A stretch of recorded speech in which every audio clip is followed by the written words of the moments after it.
Hello and welcome to another 2 Network match report with me, Adam. It's finished Newcastle United 3, Southampton 0. Absolutely fantastic performance. We scored 3 beautiful goals and we really limited Southampton to very few chances, and it was just a fantastic afternoon in what should have been a really tense encounter. Relegation 6-pointer, and you know, by the hour mark the game was pretty much dead. It was flat. We got job done very early. I expected us to be nail biting up until the 90th minute, but no. Absolutely fantastic. I mean, in terms of lineup, I pretty much called. I think I called 10 out of 11 positions today because I did not expect Jonjo Shelvey to be starting. I thought Marino would be starting as he did against Liverpool, and you know, Shelvey starting. That's a great segue into actually the first goal, which was scored in the first minute, and after 1 minute, it was a bit of play in the centre of the park. Perez got absolutely poleaxed by one of the midfielders, and Andre Mariner, the referee today, wave play on. It ball fell at Shelvey's feet just inside their half, and he's just raked a magnificent 40-yard ball towards where Kennedy is, who's taking up a much more central position. And I can't tell you, the control was unbelievable. He takes it on his shoulder and then looks over his head because he knows where it's gone, so he sort of takes it on his shoulder, beats the defender that way, and he sort of slots a bobbled shot past the goalkeeper, who I think he hit a clean strike. I'm not sure it would have gone in, but it looked like from where I was sitting, it just kind of bobbled over the goalkeeper. 1-0, and honestly, that touch was just magnificent. It was a class apart. It was one of the reasons Rafa was so intent on bringing him here, because as much as I do like actually a lot of our wingers in terms of, you know, raw talent, Kennedy's got a lot, and he's had a couple of quiet games away from home, and I was really hoping A, that he'd start today, which he did, and B, that he'd maybe give us a performance like he did on his debut, which against Burnley, I think, where he won a penalty, hit the post. He was very influential in that game, and you know, he's proved his worth today once more. That shoulder control is just incredible. If you haven't seen it yet, if you weren't at the game,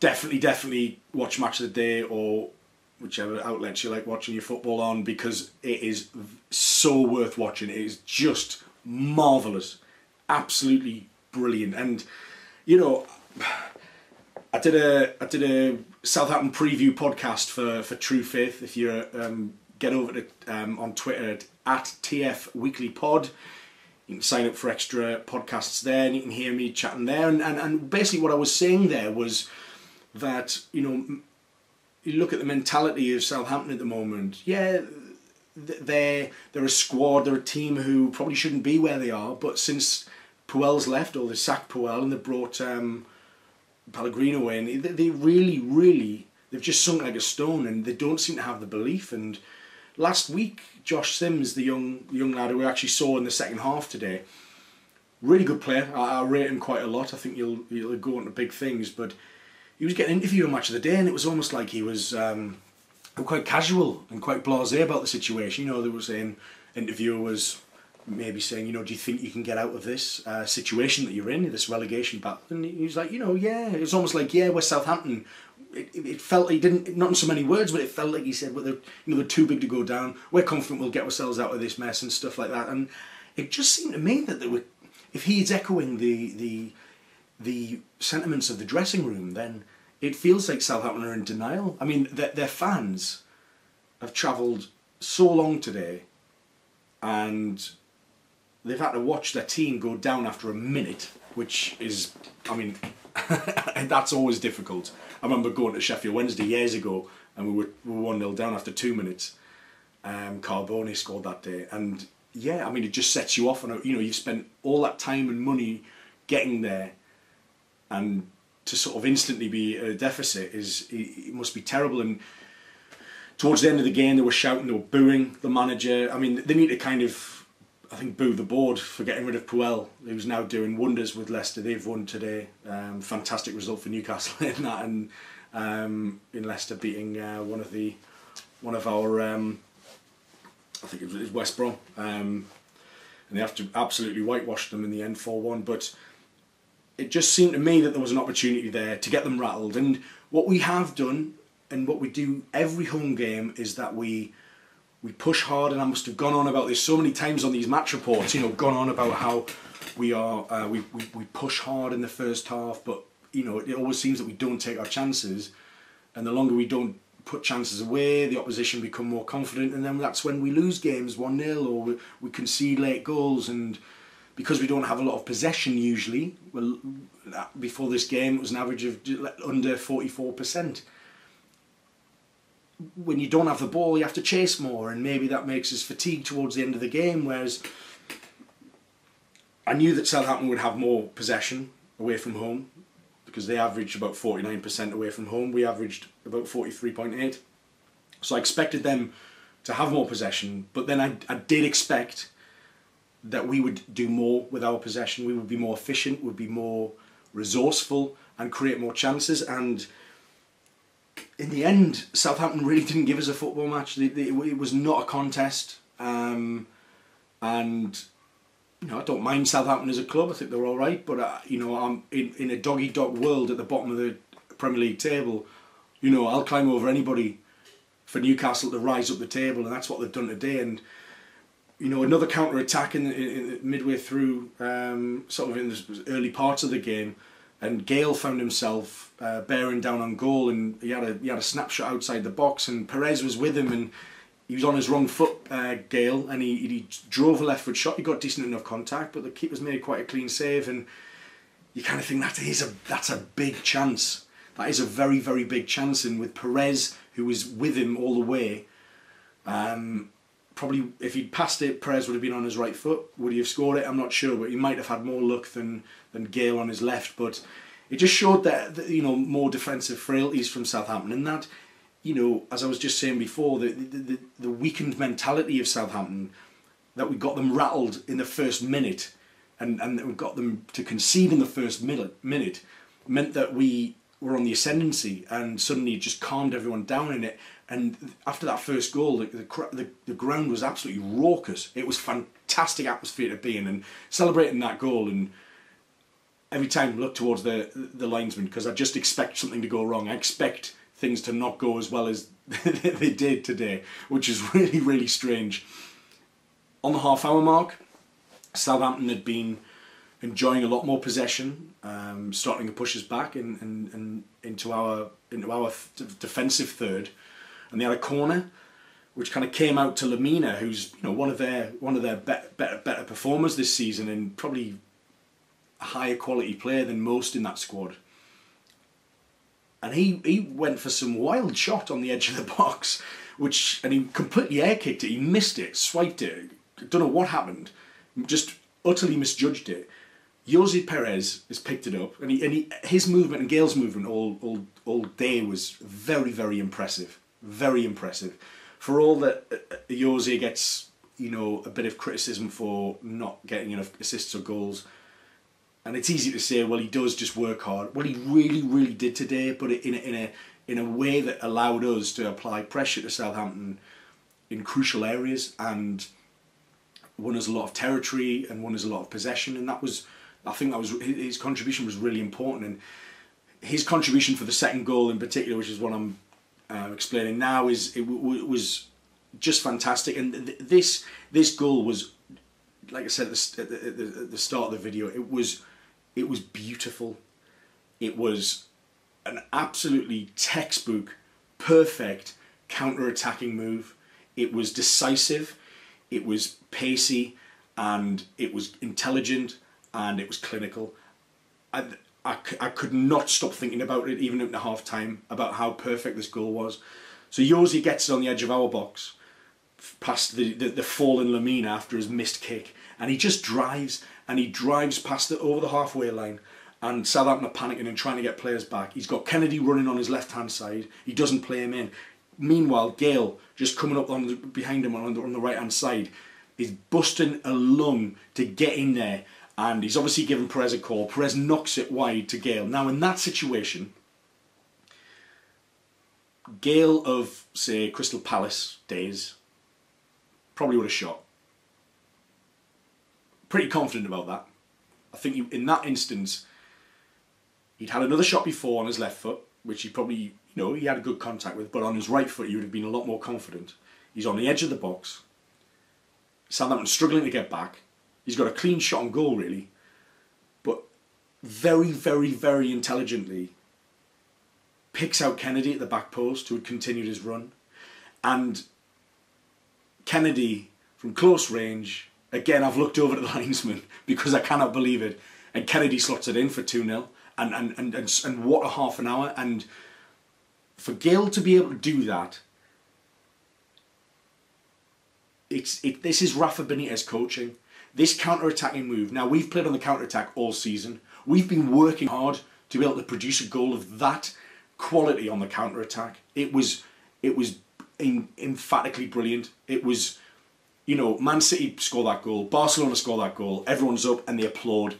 Newcastle United just scored that goal, and you can't fault it. You can't fault anything. All the decision making was decisive and clinical, and the finish, it was a glorious move, and I'm still buzzing about it now. I'm still buzzing about it. It was just superb, and of course that was kind of, that put us in driving City. It gave us 2 goals leeway, and this advantage, if anything, almost just spurred on our defensive efforts, and we really, really did work hard defensively. All game, Martin Dubravka in goal was just plucking them out of the air, and we know that Southampton are very much a crossing side, but we nullified that simply because of the presence of Dubravka. That can't be underestimated. Lascelles was winning a load in the air. Dummett was unbelievable today. Paul Dummett, he was getting chants, he was getting claps in the corners. He was everywhere, and his defensive contribution today, I think it was our best defender today, and there was a lot of good defensive performances today. He was sensational, Paul Dummett, and he definitely needs a mention after today. I mean, at half time, Southampton had been unable to penetrate our defence at all. We'd really held strong, and they made 2 tactical substitutions. So pretty much 2 of their best players. Mario Lemina, who's been a really, really impressive signing for them. I think they've gone from Juventus, and his passing ability, the way dictates the tempo. He's a really key player for them, and he got taken off. And Dusan Tadic came off, who was sort of playing as maybe a free role behind, maybe in a kind of Perez role, a free role behind Carrillo, their new signing, the number 9.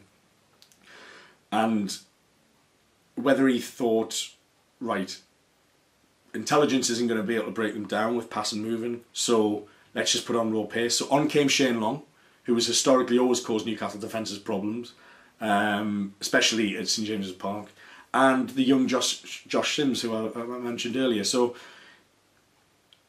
the strategy for Southampton in the second half was to try and burst at us with pace and get in behind us. But we were sitting deep, and we at that point at 2-0 up, 2-0 down, it's muscle memory, force of habit.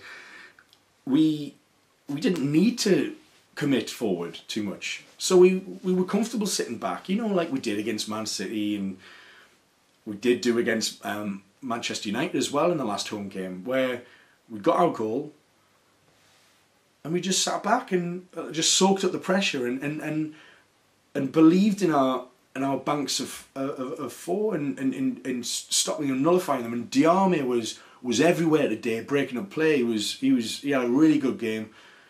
And Shelby as well was putting in tackles and getting in interceptions and blocks, and you know, it was that kind of defensive performance from Shelvey and a complete performance from Shelvey that we saw against Man United that we saw today.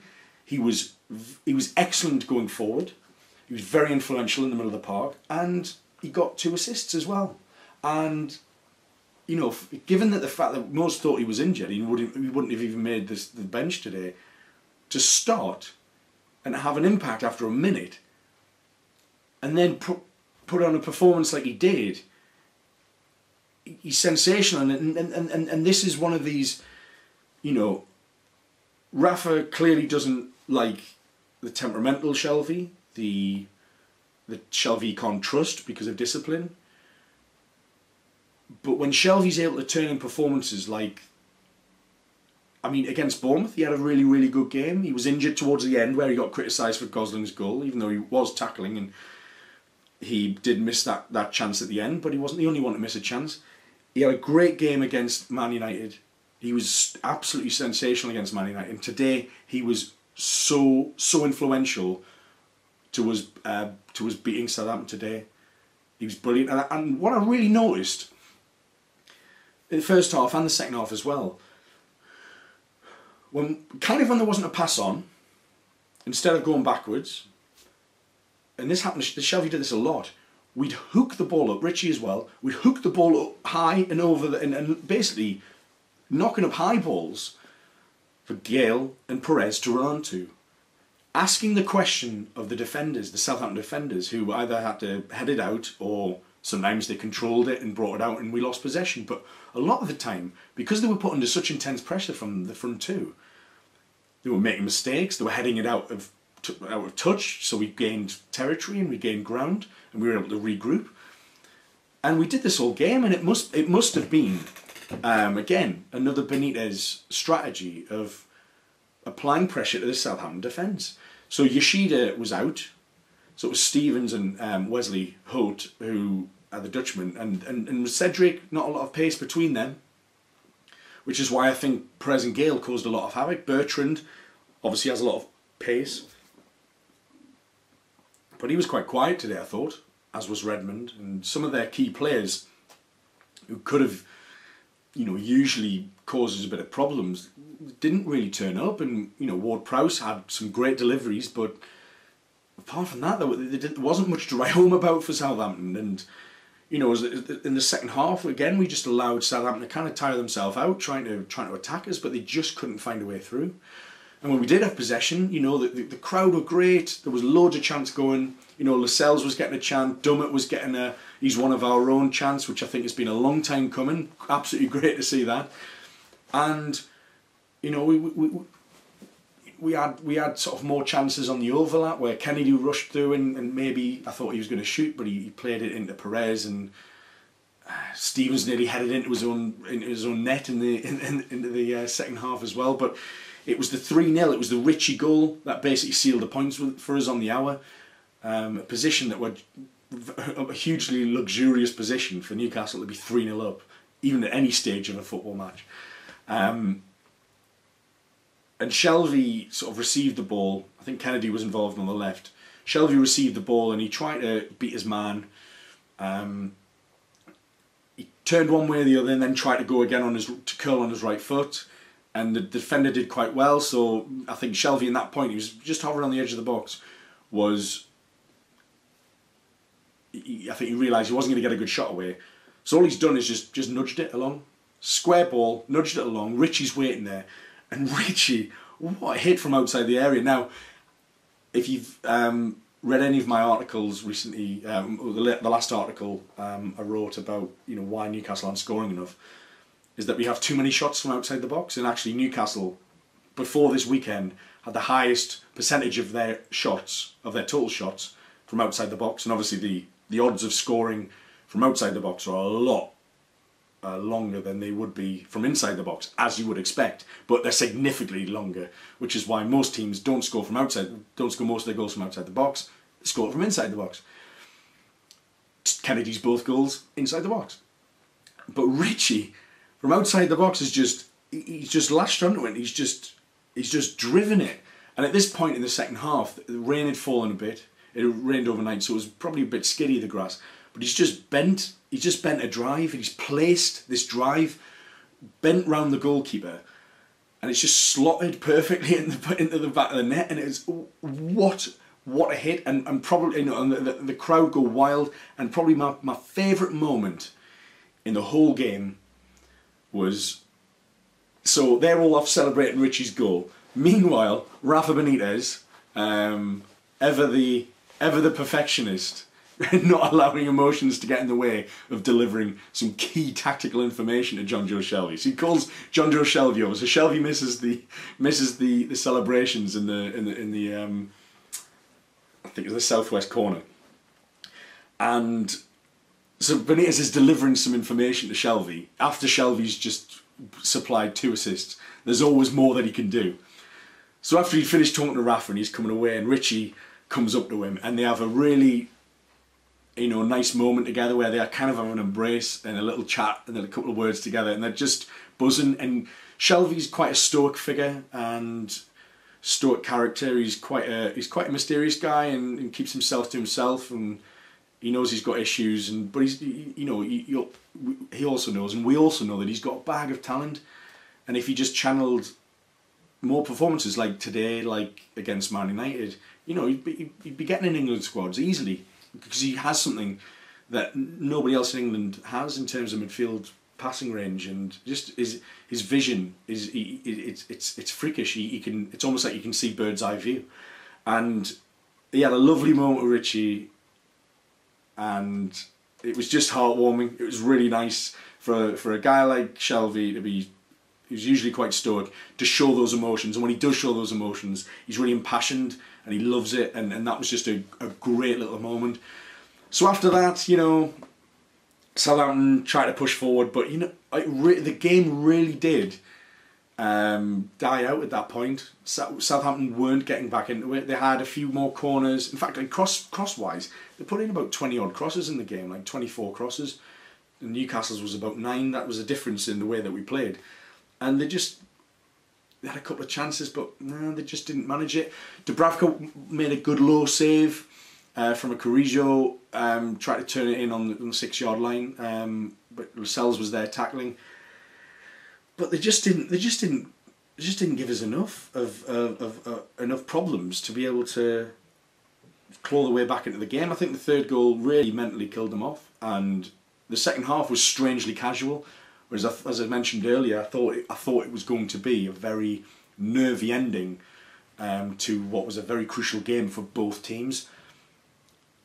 So, as I said, the Southampton manager Pellegrino was getting booed by the own travelling fans, who, in fairness to the Southampton fans, were chanting, you know, tongue-in-cheek chants about how they can't score, which, fair play to them, they've come the breadth, you know, so the length of the country, and they've had to, you know, they've had to watch that. They've had to watch a complete capitulation and a result that leaves them in a very, very precarious position.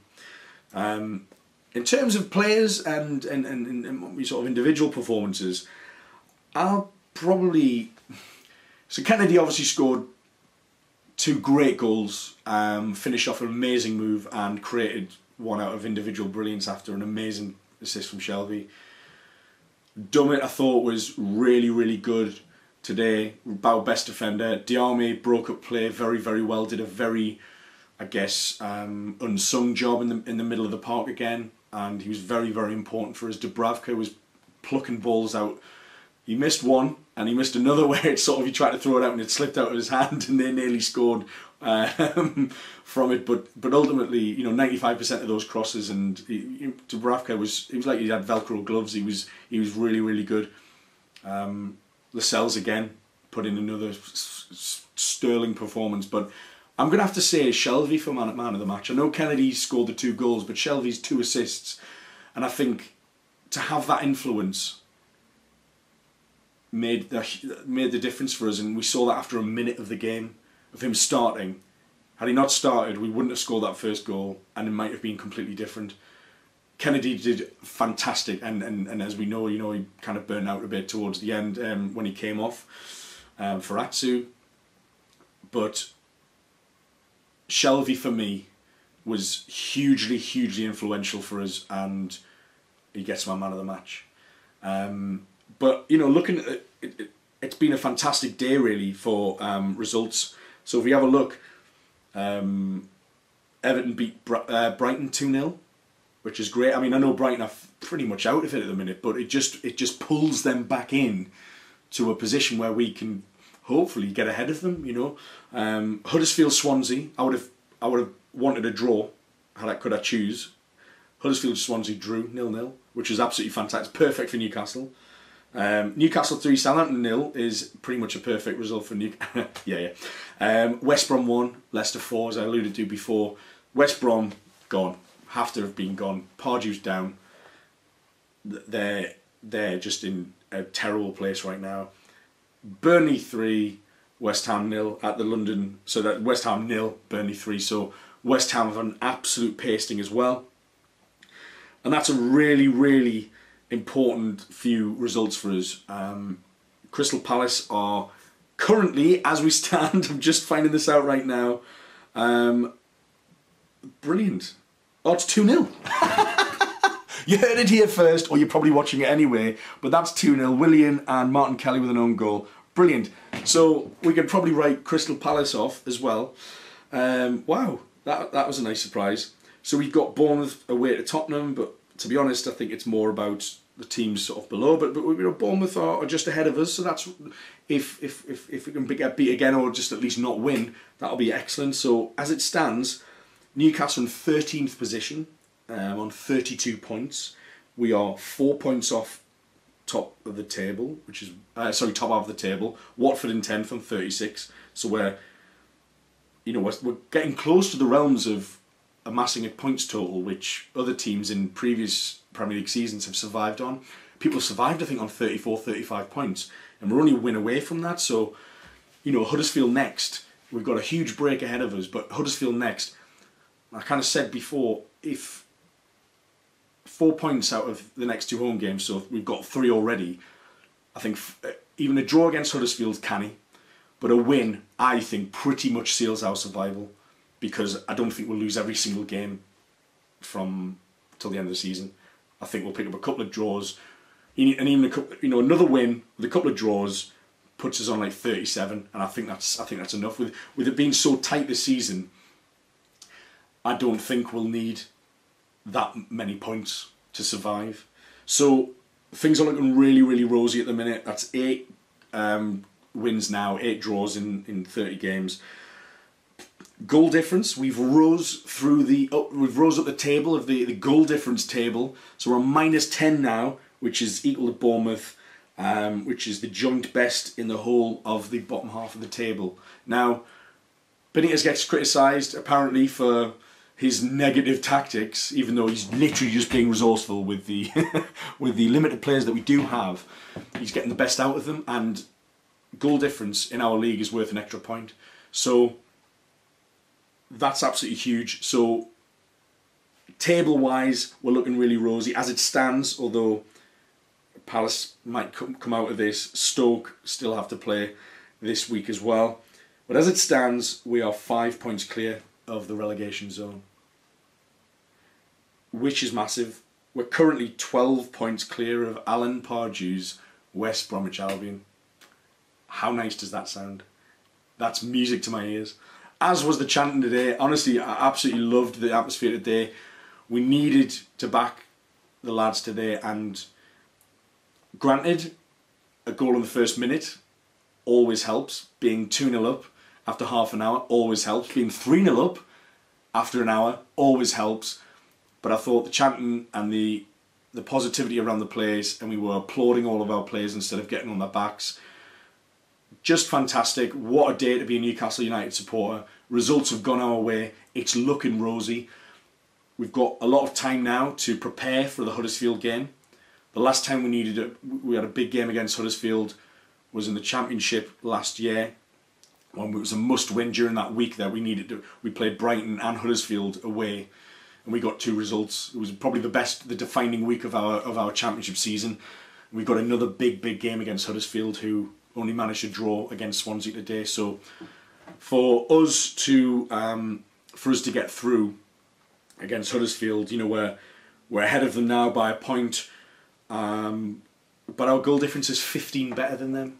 You know, we've just quietly gone about our business while other teams are getting tonked.